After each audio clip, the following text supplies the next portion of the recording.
Hello friends, कैसे हैं? My name is Sarvesh Singh. Welcome to you my class. आज का टॉपिक क्या है? न्यू डार्विनिज्म, नव डार्विनवाद। आपने हमारी वीडियो में डार्विनवाद पढ़ लिया है। ये क्वेश्चन, ये टॉपिक मोस्ट इम्पॉर्टेंट है। हाई स्कूल से स्टार्ट हो जाता है, इंटरमीडिएट में भी आता है, बीएससी में भी आता है और नीट के एग्ज़ाम के लिए भी इम्पॉर्टेंट क्वेश्चन है। तो आइए इसे तैयार कर लीजिए। और जो स्टूडेंट्स हमारा वीडियो देखते हैं वो इसे सबसे पहले सब्सक्राइब कर लें, बेल आइकन का भी बटन दबा दीजिएगा, जिससे हमारे वीडियो का नोटिफिकेशन आपके पास तक पहुंचता रहे। तो आइए सीधे सीधे अब बात करते हैं इस टॉपिक की, न्यू डार्विनिज्म। नव डार्विनवाद क्या थे, क्या हुआ था इसमें? डार्विन ने तो अपना एक विकासवाद दिया था, एक विकास के ऊपर एक सिद्धांत प्रस्तुत किया था जिसे डार्विनवाद कहा जाता है। लेकिन उसके बाद में एक परिवर्तन और हो गया जिसे हम नव डार्विनवाद के नाम से जानते हैं। क्या इसमें परिवर्तन किया गया, क्या बदलाव किए गए इसके अंदर? जो डार्विनवाद थे उन्होंने विकासवाद जो दिया था उसके अंदर बहुत सारी कमियां थी। उन कमियों के लिए स्वयं डार्विन पूरा नहीं कर सके। इन कमियों को दूर करने के लिए कई साइंटिस्टों ने प्रतिभाग किया, लगातार अध्ययन किया। 1930 से लेकर के 1945 तक लगातार स्टडी की, अध्ययन किया। किसने किसने अध्ययन किया था? एक साइंटिस्ट थे हैंसले, एक थे हैंस्के,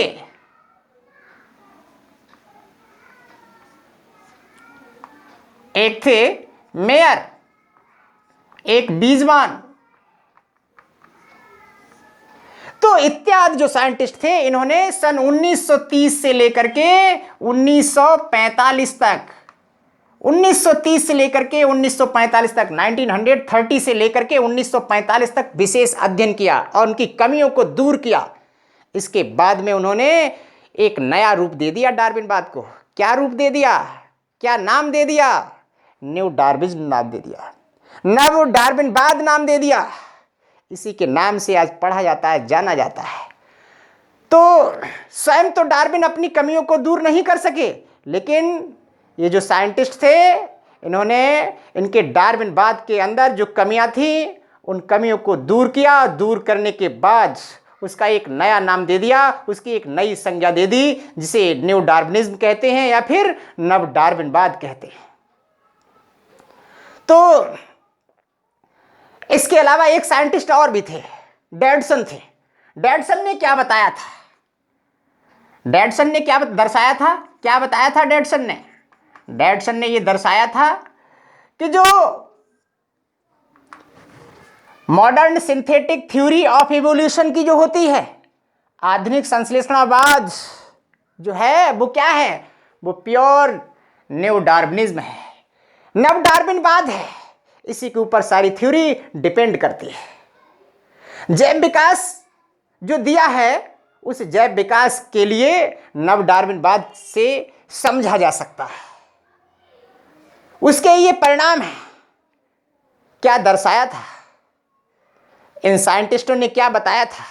ये बताया था कि जब जीन की संरचना में परिवर्तन होता है, जो पुराने एनिमल्स होते हैं, जो ओल्ड एनिमल्स होते हैं, जो पुराने जीव होते हैं, यदि उनकी जीन की संरचना में परिवर्तन हो जाता है तो उनकी जनरेशन के अंदर भी परिवर्तन हो जाता है। और यही परिवर्तन म्यूटेशन कहलाता है, उत्परिवर्तन कहलाता है। ये किसने बताया था? ये नव डार्विनवाद के अनुसार है। ये अब इस नव डार्विनवाद के आधार पर जो जैव विकास है उनको 5 प्रोसेस के माध्यम से समझा जा सकता है। पहला इसमें प्रोसेस क्या था? नंबर 1, इनके क्या क्या प्रोसेस थे, क्या क्या प्रोसेस के आधार पर इन्हें समझा जा सकता है। तो ध्यान दीजिए 12th वाले स्टूडेंट्स, ये अधिकांश मात्रा में एनसीईआरटी के ऊपर सारा क्वेश्चन डिपेंड है। तो ध्यान दीजिए, जो न्यू डार्विनिज्म था इसके क्या क्या ऐसे 5 प्रोसेस थे जिसके माध्यम से जैव विकास को समझा जा सकता है। तो क्या क्या प्रोसेस हैं इसके? Number 1, gene mutation. Gene mutation, gene उत्परिवर्तन। पहला प्रोसेस क्या था? जीन उत्परिवर्तन। दूसरा प्रोसेस क्या है? Change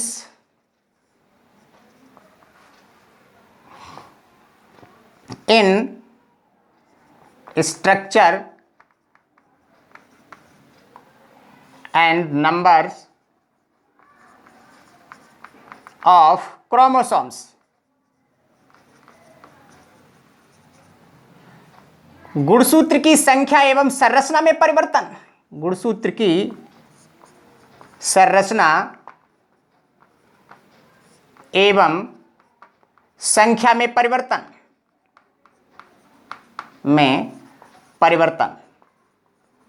okay. तीसरा क्या था? जेनेटिक। तीसरा क्या था? Genetic recombination.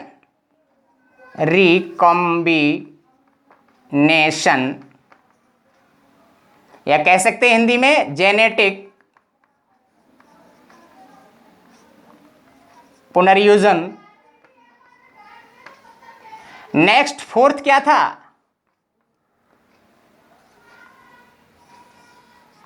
था? Natural selection. प्राकृतिक वर्ण। इसे क्या बोलते हैं? इसे प्राकृतिक वर्ण कहते हैं। प्राकृतिक वर्ण। नेक्स्ट, 5वां प्रोसेस क्या था इसका? 5 स्टेप्स क्या था इसका? आइसोलेशन।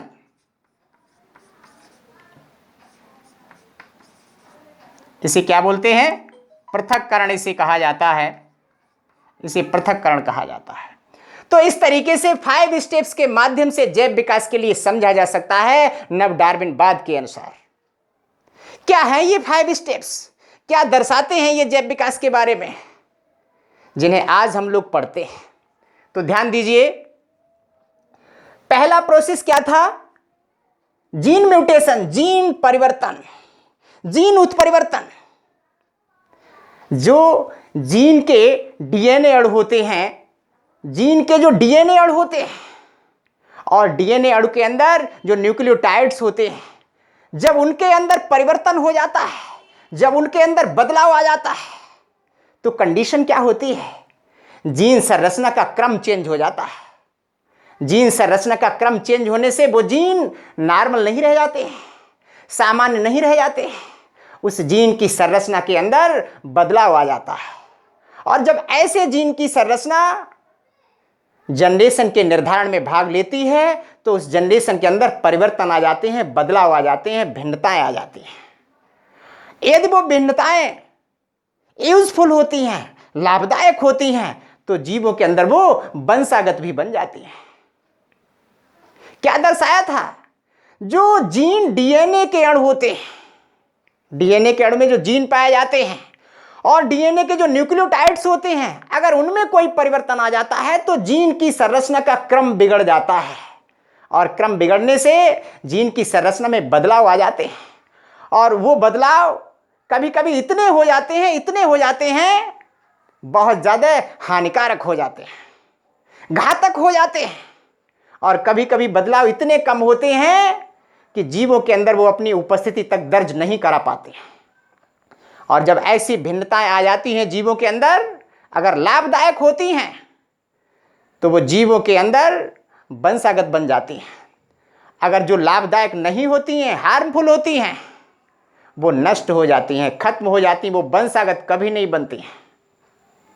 तो जीन उत्परिवर्तन होने से या तो हार्मफुल होगा या फिर यूजफुल होगा। हार्मफुल अधिकांश मात्रा में जीन म्यूटेशन होता है, जो उत्परिवर्तन होता है, जो जीन उत्परिवर्तन होता है, जिससे जीवों के अंदर भिन्नताएं आती हैं, परिवर्तन आते हैं, वो अधिकांश मात्रा में परिवर्तन जीवों के अंदर हानिकारक होते हैं। लाभदायक बहुत ही कम मात्रा में होते हैं। होते दोनों डायरेक्शन में हैं, इसकी कोई निश्चित दर नहीं होती है।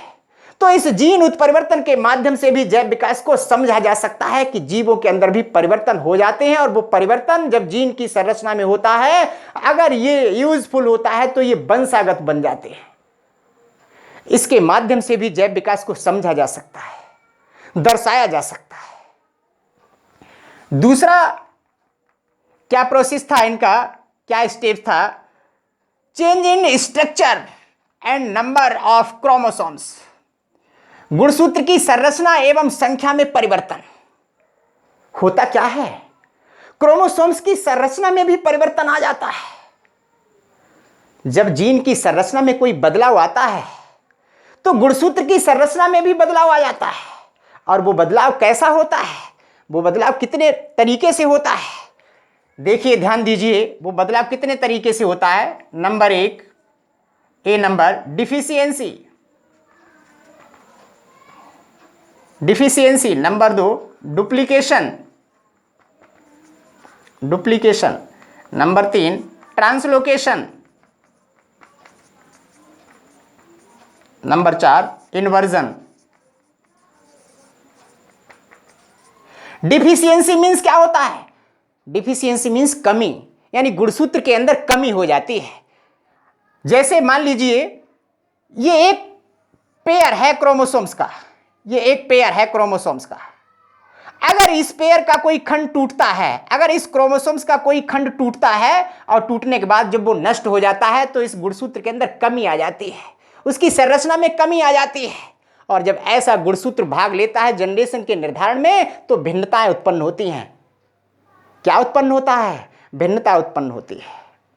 गुणसूत्र के अंदर असमानताएं आ जाती हैं, एबेरेशंस आ जाते हैं। दूसरा डुप्लीकेशन। डुप्लीकेशन में क्या होता है, जैसे मान लीजिए ये एक पेयर है क्रोमोसोम्स का, ये एक पेयर है और इस पेयर का एक खंड ये टूटता है, दूसरा पेयर मान लीजिए इधर है, ये वाला है। ये प्रोसेस कब होती है? जब गैमेटोजेनेसिस की क्रिया होती है, जब युग्मक जनन की क्रिया होती है। तो ऐसी कंडीशन में क्या होता है, गुणसूत्र के ये खंड टूटते हैं, और जब ये टूटते हैं ये वाला खंड टूट करके इस गुणसूत्र में आकर के जुड़ जाता है। तो क्या होता है, यहां पर गुणसूत्र की संरचना में बदलाव आ जाता है, जीन की संख्या यहां पर बढ़ जाती है, जीन की संरचना यहां पर बढ़ जाती है, गुणसूत्र की संरचना यहां पर बढ़ जाती है। होता क्या है, गुणसूत्र की पुनरावृत्ति हो जाती है।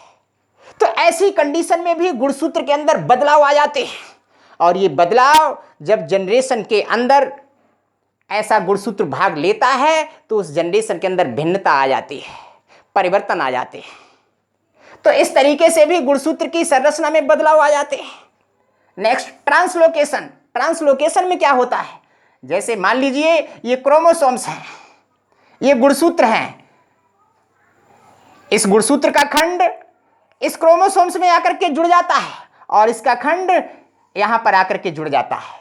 होता क्या है, इसका एक्सचेंज हो जाता है, अदला बदली हो जाती है। गुणसूत्र के जो खंड होते हैं उनकी अदला बदली हो जाती है। गुणसूत्र का खंड यहां से टूटता है, इसमें आकर के जुड़ जाता है, और यहां से टूटता है, इसमें आकर के जुड़ जाता है। अर्थात यहां पर क्रोमोसोम्स एक दूसरे में जाकर के जुड़ जाते हैं, जिससे होता क्या है, जीन का जो क्रम होता है वो चेंज हो जाता है, बदल जाता है। और जब जीन का क्रम चेंज हो जाएगा, बदल जाएगा, तो गुणसूत्र की संरचना में परिवर्तन हो जाएगा। और ऐसा क्रोमोसोम्स जब जनरेशन के निर्धारण में भाग लेता है तो उस जनरेशन के अंदर भिन्नताएं आ जाती हैं, परिवर्तन आ जाते हैं, बदलाव आ जाते हैं। तो इस तरीके से भी गुणसूत्र की संरचना में एवं उसकी संख्या में परिवर्तन आ जाता है। Next inversion. इन्वर्जन में क्या होता है, क्या कंडीशन आती है? इन्वर्जन में क्या कंडीशन आती है, जो क्रोमोसोम्स होता है, जो गुणसूत्र होता है, इसके अंदर कोई खास कोई विशेष परिवर्तन नहीं होता है। कितना परिवर्तन होता है, जैसे ये गुणसूत्र है और ये गुणसूत्र, ये क्रोमोसोम्स 180 पर घूम जाता है, 180 अंश पर घूम जाता है। ये क्रोमोसोम्स जब 180 अंश पर घूम जाता है तो जीन की संरचना में या जीन के क्रम में या जीन के विन्यास में कुछ बदलाव आ जाता है। जीन के विन्यास में बदलाव आने से गुणसूत्र की संरचना में परिवर्तन आ जाता है, बदलाव आ जाते हैं। जब इस प्रकार के गुणसूत्र की संरचना जनरेशन के निर्धारण में भाग लेती हैं तो वो जनरेशन नॉर्मल नहीं रह जाती है, विशेष जनरेशन बन जाती है, स्पेशल जनरेशन बन जाती है। तो इस तरीके से भिन्नताएं गुणसूत्र की संरचना में या गुणसूत्र की संख्या में परिवर्तन होने से भी अगर ये क्रोमोसोम्स जनरेशन के निर्धारण में भाग लेते हैं तो वो जनरेशन के अंदर परिवर्तन अवश्य आ जाते हैं। इससे भी जैव विकास को समझा जा सकता है, इससे भी जैव विकास के लिए दर्शाया जा सकता है।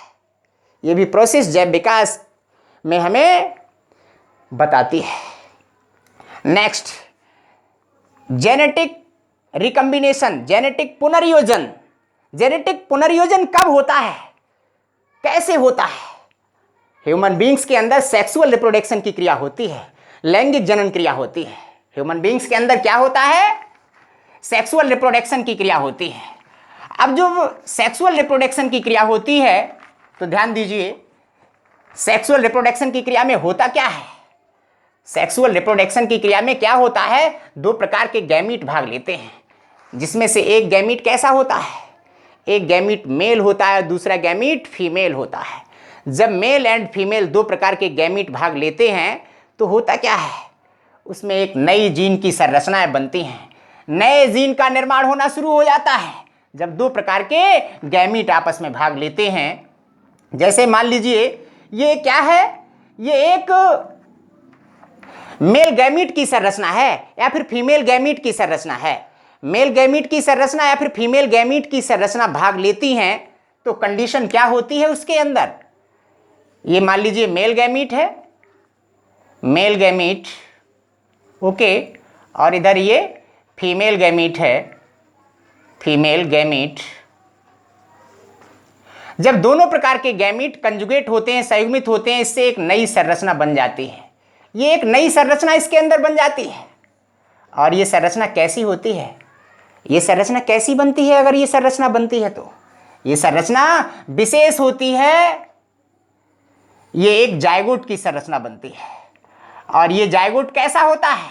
इसके अंदर, इस जायगोट की संरचना के अंदर इसके भी क्रोमोसोम्स आते हैं, गुणसूत्र आते हैं, और इसके भी गुणसूत्र इसके अंदर आ जाते हैं, जिससे गुणसूत्रों का समावेश होता है, गुणसूत्रों का कंजुगेशन होता है, संयुग्मन होता है, जिससे एक नई जीन की संरचना प्रदर्शित होती है। इस तरीके से जेनेटिक रिकम्बिनेशन की क्रिया हो जाती है, यानी जो जेनेटिक मटेरियल होता है उसका पुनर्योजन हो जाता है। और जब ऐसा जेनेटिक मटेरियल जनरेशन के निर्धारण में भाग लेता है तो वो जनरेशन नॉर्मल नहीं रहती है, वो जनरेशन भी सामान्य नहीं रहती है, उसके अंदर भी कुछ बदलाव आ जाते हैं, कुछ परिवर्तन आ जाते हैं। ये भी हमें जैव विकास के लिए समझाता है, ये प्रोसेस भी हमें जैव विकास के लिए बताती है। नेक्स्ट क्या था? Natural selection. नेचुरल सिलेक्शन में क्या है? प्राकृतिक वर्ण। यहां पर क्या दर्शाया गया है? होता क्या है? प्राकृतिक चयन के सिद्धांत में यह दर्शाया गया था। क्या दर्शाया गया था प्राकृतिक चयन के सिद्धांत में? यह बताया गया था प्राकृतिक चयन के सिद्धांत में, जब कोई अच्छे जीन की संरचना बन जाती है, तैयार हो जाती है, और वो ऐसे जीन की संरचना जब जनरेशन के निर्धारण में भाग लेती है तो वो जनरेशन विशेष होती है, उसके अंदर बेटर कैरेक्टर होते हैं, अच्छे लक्षण होते हैं, हर एक वातावरण को सहन करने की क्षमता उसके अंदर होती है, अनुकूल वातावरण के प्रति अपने के लिए वो ढालने की क्षमता उसके अंदर होती है, विषम परिस्थितियों में रहने की क्षमता उसके अंदर होती है।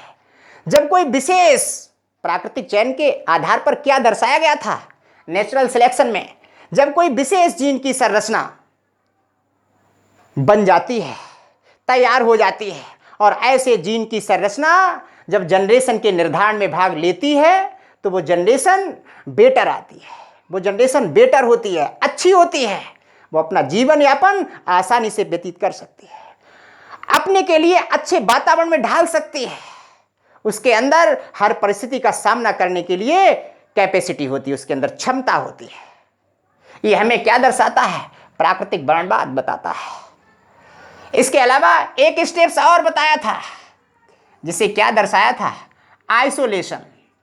आइसोलेशन, आइसोलेशन मीन्स क्या होता है? पृथक्करण। यह हमें क्या बताता है पृथक्करण? कभी कभी क्या होता है, कभी कभी क्या होता है, जब समष्टियां होती हैं, जब एक ही प्रकार की समष्टियां होती हैं तो उनके अंदर पृथक्करण की क्रिया हो जाती है, आइसोलेशन की क्रिया हो जाती है। ये क्रिया क्यों हो जाती है, किसके माध्यम से हो जाती है? भौगोलिक परिवर्तन होने से ऐसा हो जाता है, प्राकृतिक आपदाओं के होने से ऐसा हो जाता है। जैसे सागर का होना, नदियों का होना, पहाड़ों का होना, ज्वालामुखी का फटना, प्रदेशों की दूरी अधिक हो जाना। कंडीशन क्या होती है जब प्रदेशों की दूरी अधिक होती है? तो ऐसी कंडीशन में जब एक ही समष्टि के जीव अलग अलग स्थानों पर माइग्रेट कर जाते हैं, अलग अलग स्थानों पर चले जाते हैं, अर्थात वो पृथक हो जाते हैं, उनके बीच में रिप्रोडक्शन की क्रिया बंद हो जाती है। एक जैसे जीवों के बीच में रिप्रोडक्शन की क्रिया में बाधाएं उत्पन्न हो जाती हैं, और वो बाधाएं कौन उत्पन्न करता है? प्राकृतिक के अंदर जो बदलाव आते हैं, प्राकृतिक आपदाएं होती हैं, भौगोलिक परिवर्तन होते हैं, भौगोलिक घटनाएं होती हैं, जैसे नदियों का होना, सागर का होना, तालाब का होना, समुद्र का होना, पहाड़ों का होना, ज्वालामुखी का फटना।